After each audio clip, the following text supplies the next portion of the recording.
Welcome to Liberated by Light podcast, where we talk all things addiction. I'm Gwen. I'm Rob, and welcome to this episode.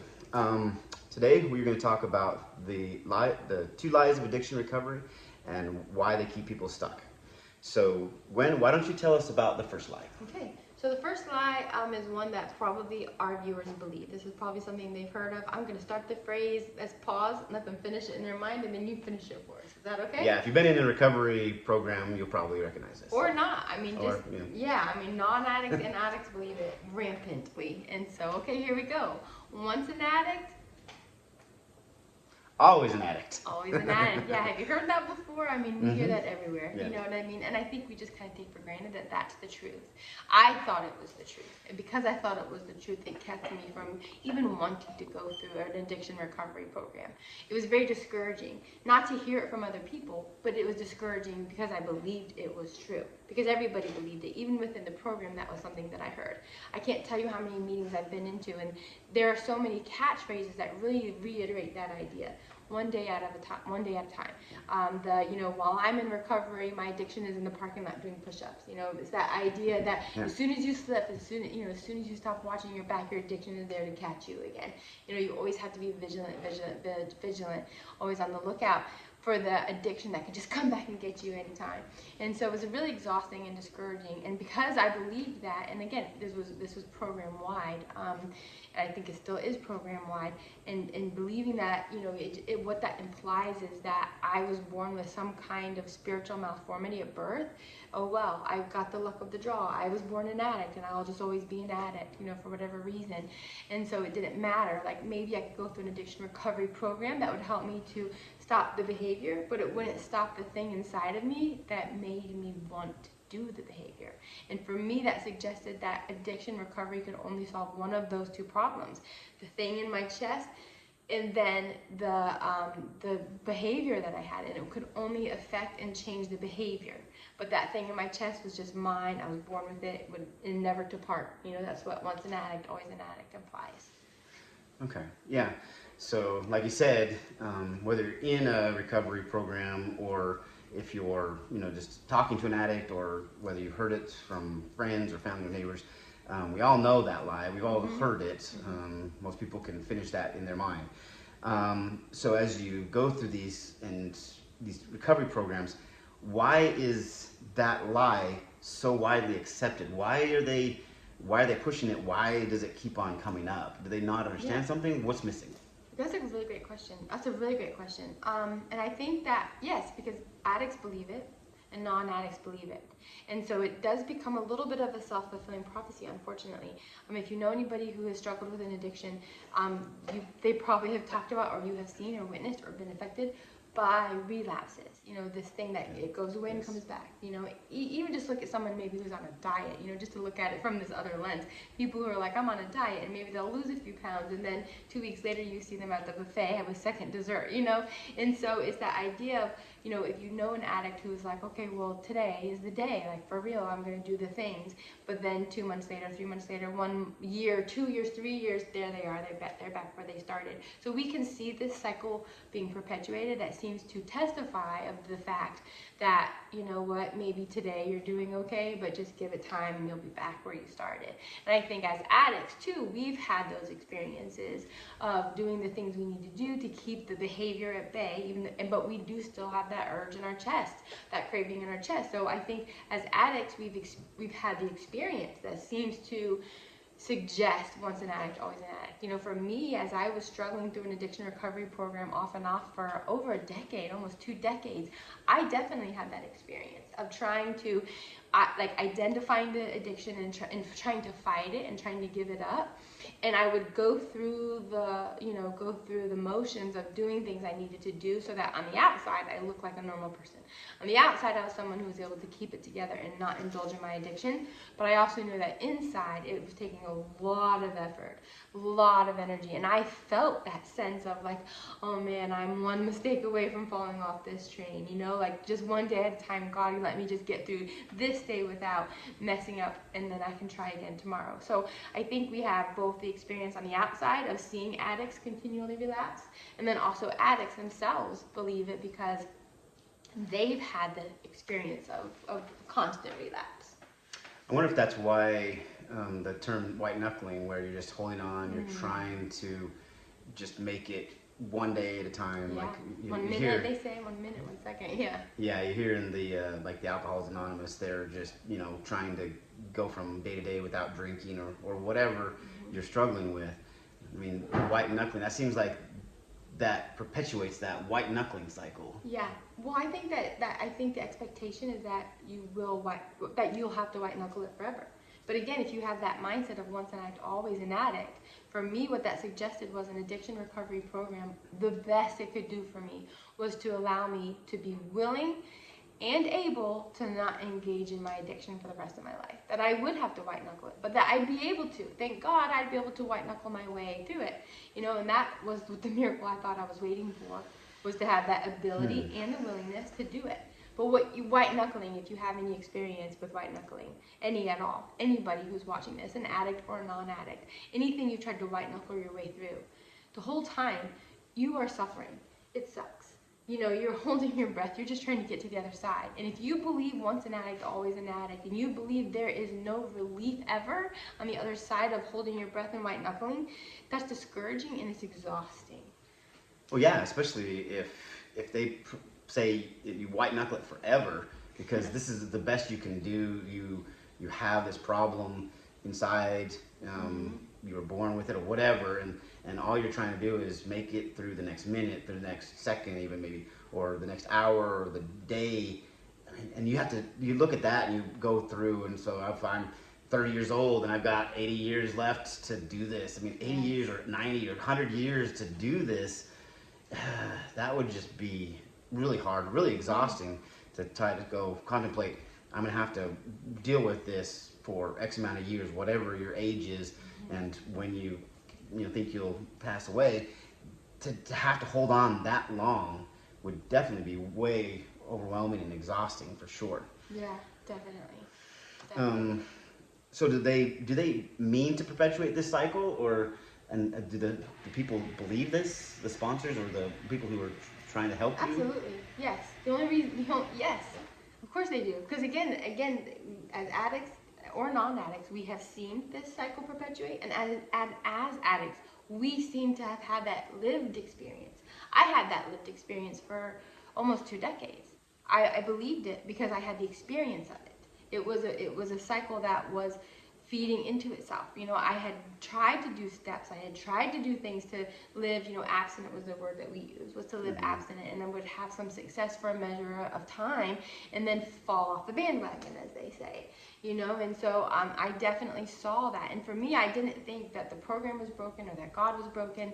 For me, I just thought, well, then I'm just broken, and I just had to get up the courage and the nerve and the strength and the wherewithal to, just ask God for more help and, hold my breath through the next moment. I just thought I was just failing to white knuckle, and so yes, the people who say it sincerely believe it. The only reason I understand now that it is a lie is because, one, I read the Alcoholics Anonymous book, and now I have a better understanding of what the promises are of recovery. But more than that, even, I have had the experience of complete recovery and have met other people who have had the experience of complete recovery. And for me, like, I remember, I don't know, I was amazed that it was a possibility because I didn't know it was I didn't know. And if I had known it was a lie, then I wouldn't have been so discouraged even at the possibility of moving into an addiction recovery program. Because again, what I want is relief. That's what sends me to my addiction in the first place. But I also know now the addiction is a new problem that is killing me. It's destroying my life. It's destroying my relationships. There's a dramatic cost. And for me, I was ready to kill myself. You know what I mean? And so I saw all of that as the addiction causing that in my life. And so I'm like, I'm using an addiction to calm my pain. I have to stop doing my addiction and just figure out how to live with my pain. Otherwise, I'm going to die. I'm going to destroy all my relationships. I'm going to destroy my career. So it became this new problem I was trying to solve. So it's like, it was a problem of pain I was addressing with my addiction. But then the addiction became so rampant and became this plague in my life that it created all of these other problems. So even though I was going to have to live with my pain, it was still worth the effort to figure out the addiction so I wasn't creating this domino effect of problems in my life. But yeah. Yeah, I see. To me, it seems like if you come to the conclusion of this from going through this 12-step process or whatever, and you come to the conclusion that you're the problem, how are you going to be willing to? It's like that starts to get mentally into your mind, going, if I'm the problem, how am I supposed to get through this? And so, do you ever find where you just like, why do I even bother? Why should I go back and try it? I've tried the 12 steps, it didn't work, or I had relapse or fell off the bandwagon or whatever you want to call it. So you're sitting there going, okay, I fell off and I got back on, and I fell off and I get back on. And at some point, if you shift your mind to I'm the problem instead of something's not right and I need to figure out what's not right, when you look at yourself and go, I'm the problem, then that kind of leads to, I would think, hopelessness. Yes. And where how can I crawl out of this hole that I'm trying to get out of? But if I'm the problem, then I really can't change myself. That's what I came to the 12 steps to do, and I can't change. How do you get the courage to go back and try it and find the tweak that you needed to be able to figure it out? That's such a great question, and so heartbreaking to hear you say that, because everything that you just said, I'm like, I could check all of those boxes. Yeah. And for sure, because for me that definitely was a thing, having had tried the 12 steps so consistently over a period of time, but taking the wrong approach to it though, but trying and failing and trying and failing and trying and failing. All I saw was an endless pattern of try, fail, that was so consistent, like how could I ever break it? And like you said, definitely I feel like I was the problem. And for me, what it took was, like you said, it would lead to hopelessness, and it sure did. And it led to such an extreme hopelessness that I was ready to kill myself, because I was just like, it's me. There's like, that I'm gonna drown in an ocean full of lifeboats, but I am too weak to grab one and hold on long enough to live. And so, but it was that night, for me, that rock bottom was holding the suicide hotline number pulled up on my phone, just praying that I can make it to morning without having to call. And at that point, realizing I was out of time, and I was in a fight for my life. I mean, what else was there to do but try again? And I hoped, and there were so many times in my journey that I thought I was at rock bottom, but also hoped I was at rock bottom. That I hoped that experience, whatever it was at the time, would have been scary enough or dramatic enough or costly enough that I'd be too terrified to ever go back to my addiction. And it never proved to be that until that one rock bottom moment. But I have to tell you, even that rock bottom moment of feeling like I was ready to take my life, I still don't know if that would have been enough to keep me recovered. It was enough to make me try again. It was enough to make me say I don't know what else to do but try again. But that's not what allowed me to stay recovered or even move through the journey. It allowed me to start the journey just one more time. But it was being able to move into the program, an addiction recovery program, and by the grace of God, find the right person at the right time to explain it in just the right way for me to understand what was and was not going to be required of me. It sounds like you were in a cycle. You're just going over and over and over. And I think there's a lot of people out there that are in that. They've gone through it over and over and over, and they're just waiting for that time when there will be an aha moment, and they're ready to go. I wanted to add something to that. Yes. Oh, okay. Well, just like, I love what you said, that because that made me realize, yes, just like I was saying, I was hoping that each of those rock bottoms would be horrible enough, scary enough, costly enough to make me change. That was the story I kept waiting for it to happen, and it never was bad enough. My life somehow managed to keep getting worse. But I have to tell you, I thought it would be a moment that was so awful that it would keep me safe.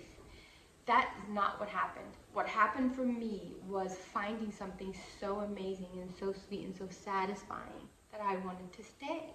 And that was what allowed me to stay in recovery and move through my program and finally make it to the other side.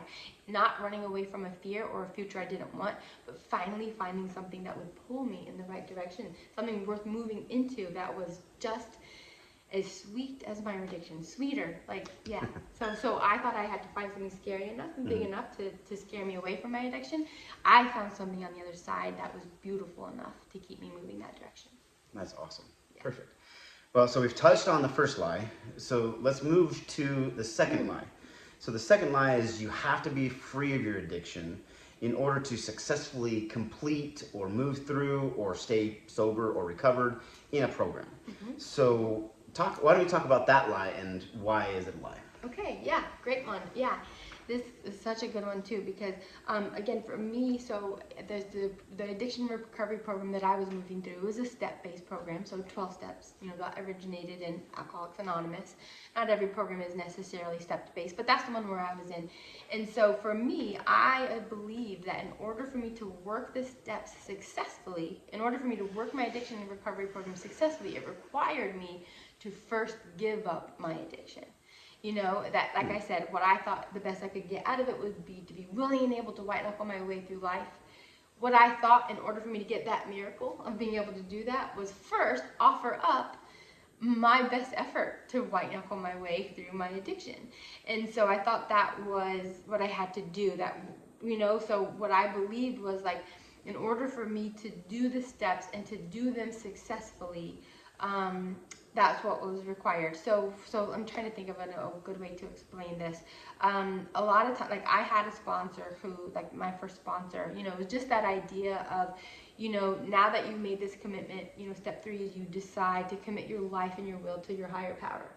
And I interpreted that to be giving up my addiction, because there is not actually, none of the 12 steps say to give up your addiction, which you would think that's the whole point, right? Well, none of the steps actually say that. And so for me, believing that the steps were about giving up my addiction, I'm like, well, when am I supposed to do this? It must be step 3, because that seems like that's how I would show my willingness to like give my life to God, would be give up my addiction and to do His way, which is like white knuckle my way through pain instead of use my addiction. And so I would try and fail, and my sponsor was very quick to let me know I had failed and I wasn't working the program. That what the program required of me was to pray my way through those moments. Like I was successful in the program as I played into the expectation of when you're struggling and you have a craving, you white knuckle it. You pray, you reach out to call to somebody and talk to them about how horrible you're feeling. You know what I mean? Like that's how you do the steps. So they're saying that if you have a craving for food in your case, or alcohol, or drug, or whatever it is, you're supposed to pray, and that will somehow help you make it through it. And that's where you're kind of saying white knuckling comes in. Yeah, that white knuckling is par for the course. And that in that moment when you're white knuckling and you have a choice to make. So if you're in your addiction, you're not making the choice not to necessarily. You know what I mean? You have the craving, you have the urge, and you need that relief, and so you find it in your addiction. So now the new way of life is, okay, same thing. You have the craving, you have the urge, you need the relief, and instead of going to your addiction, you will pray instead for the strength to get through that moment. 1 day at a time, 1 minute at a time, 1 hour at a time.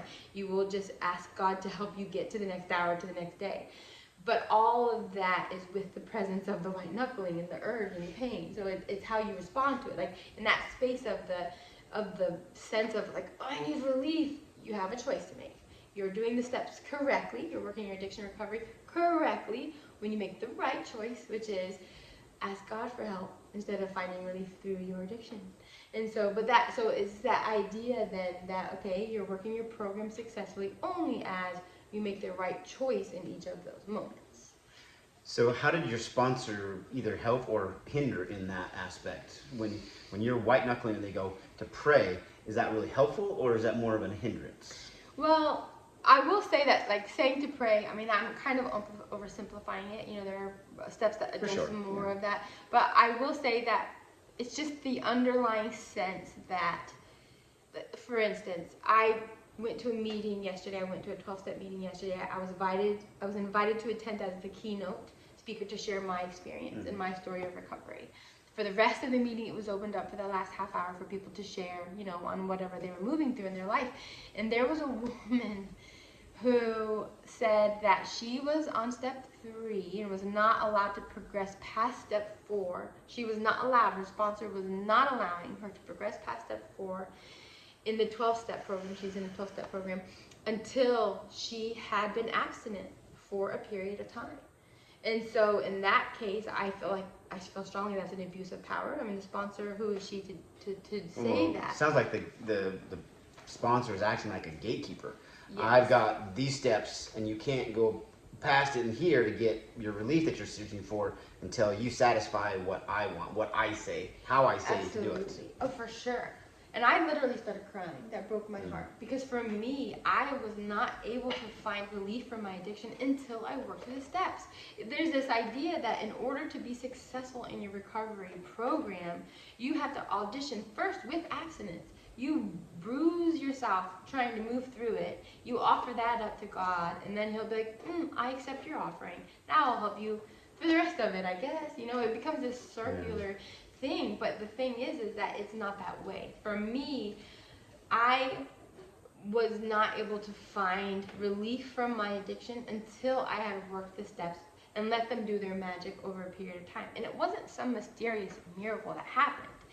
I can point to specific decisions I made, like specific things of cause and effect, and be like, okay, now I know if I do this, that will happen. If I do this, that will happen. If I do this, that will happen. And that feels better. Like, that solves my craving or whatever. Like, it fixes it better, faster, and it lasts longer. And so, that wasn't part of the addiction. That part wasn't part of the recovery program. Seems like because that was failing, you had to kind of experiment. I'll try this and see what happens. Okay, so I tried that, now I get this.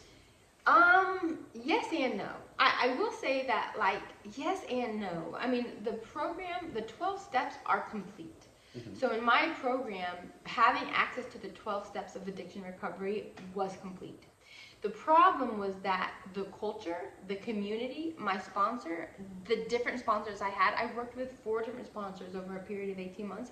And then in the beginning of my program, I had worked with, other sponsors in the very, very beginning. They all did things different.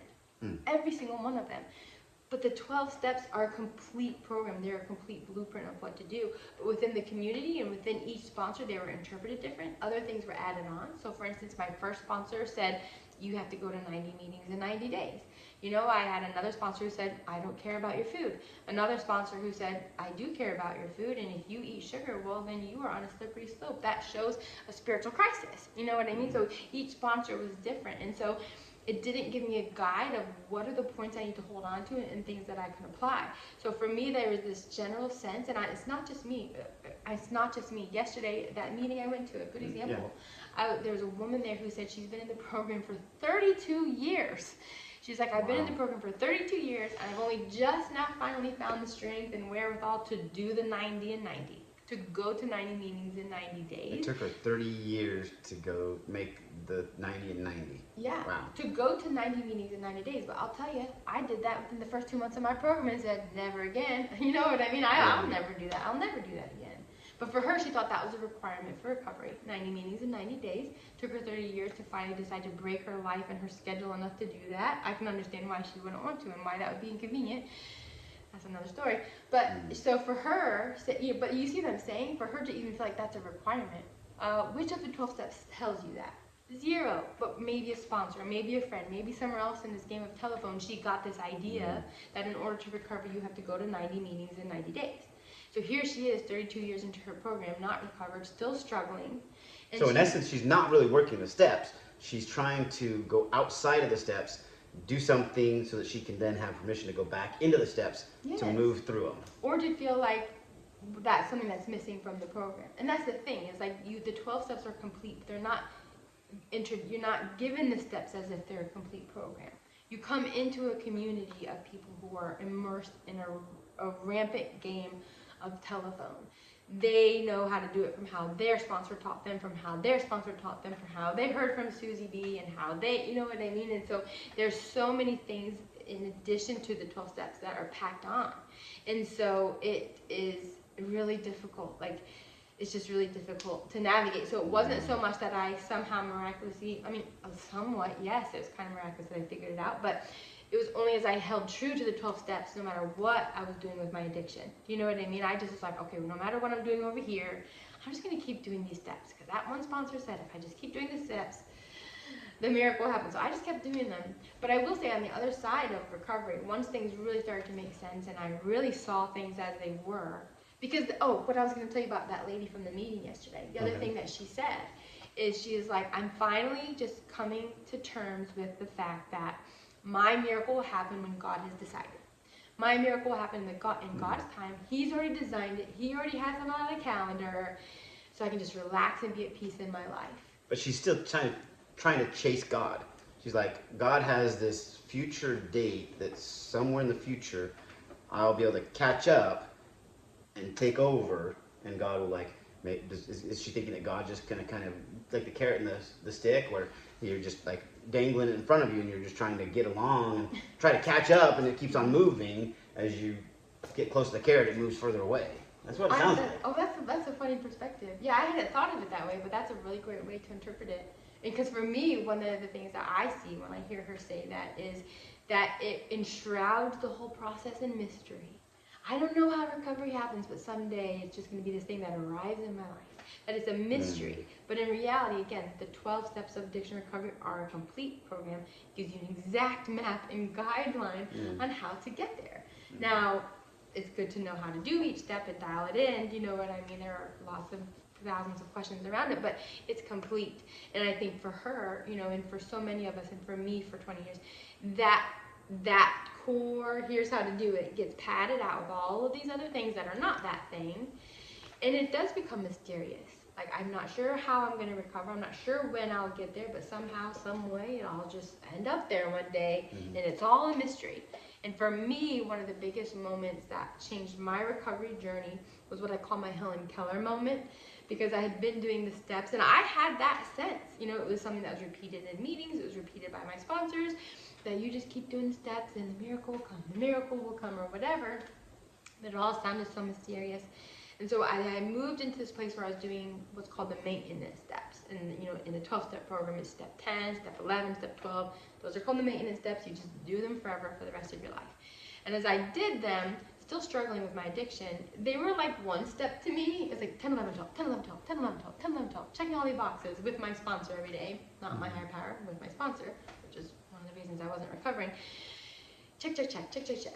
But there was this one night that I was really struggling. I remember sitting on my couch. I was very aware of the ice cream in my freezer, and all I wanted to do was go get it and binge on that ice cream. But I also didn't want to. But I wanted to, but I didn't want to, and I was really struggling.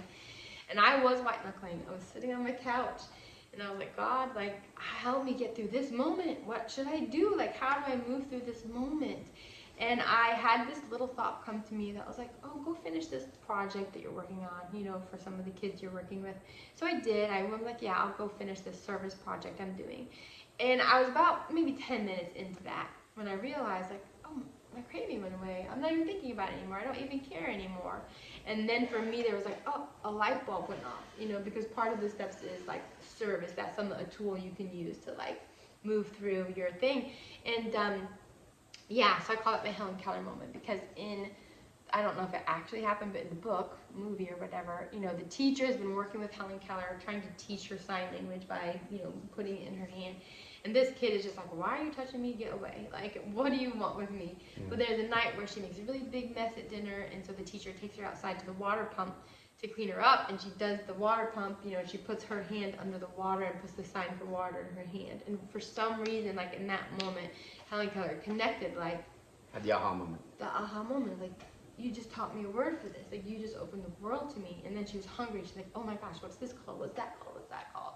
And so for me, that was the night where I realized, oh, these steps aren't just a general Hail Mary of, you know what I mean? I hope I'm doing enough to earn enough to figure this out. But it was just in real time, I knew all of a sudden how to dial it in to do this for that outcome. And the steps are that way. I mean, a good addiction recovery program is that way, that you can apply this in that moment for that result. Yeah. So we've talked about the 2 lies and how they affect the program. So just to wrap it up at the end of this podcast, we're why are those 2 lies so important for someone who's going through a program or wants to start one, either whether they've been in it for, a month or 30 years like your lady, or maybe longer or less? Why is this important to understand these 2 lies? Yes, thank you. I wish I had understood that these were lies at the beginning. If I'd understood this 20 years ago, I wouldn't have waited 20 years. If I had known that there was something beautiful waiting for me on the other side, and not just being thin, not just being able to not have my addiction, but something in place of my addiction that was beautiful and sweet and gave me the relief I most needed. If I had understood that once an addict, always an addict is a lie, that there is the promise of complete and total recovery. And I will say not even a complete restoration of who we used to be, because I have never been this version of myself. I have never been this version of myself.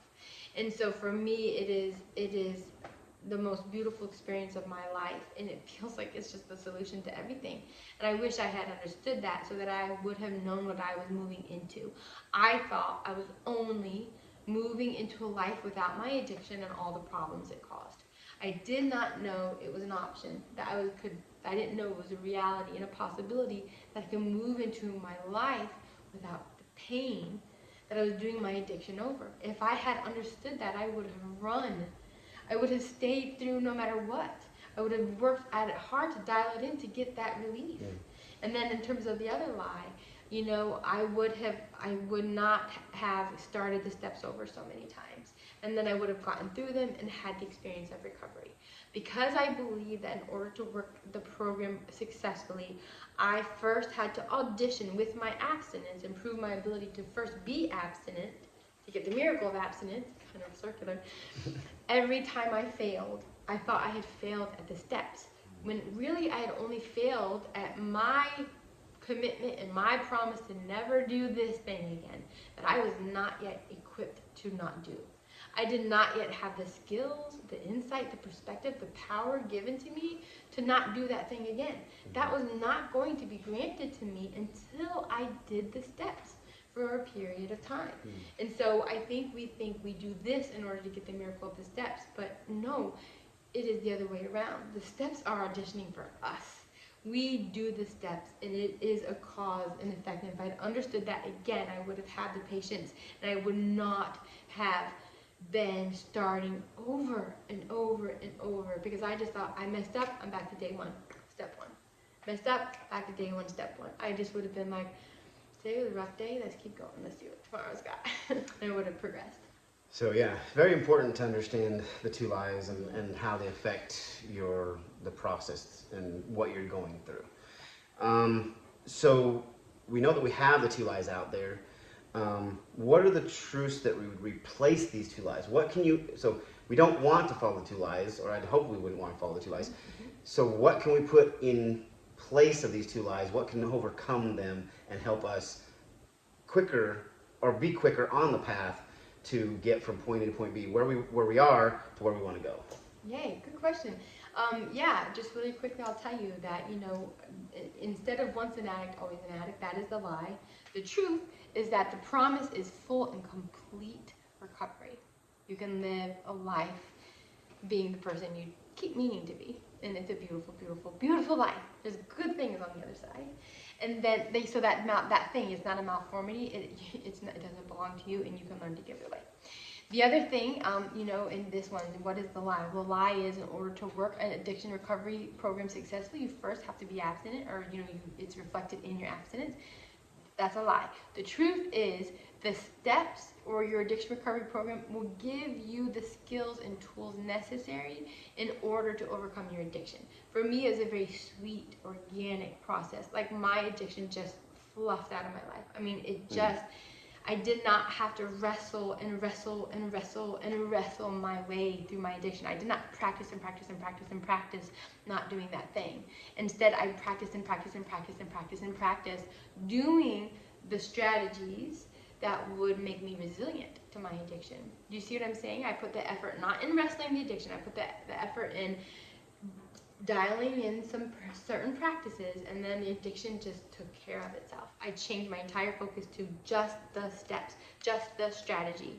And in doing that, it granted me the power and the miracle of recovery. Powerful, yeah. So it's just work the steps and do them. Perfect. Well, thank you for joining us for the two lies of addiction recovery that keep people stuck. So follow us for more, and we'll be back next time with more truths and how how we can move through this together. Take care.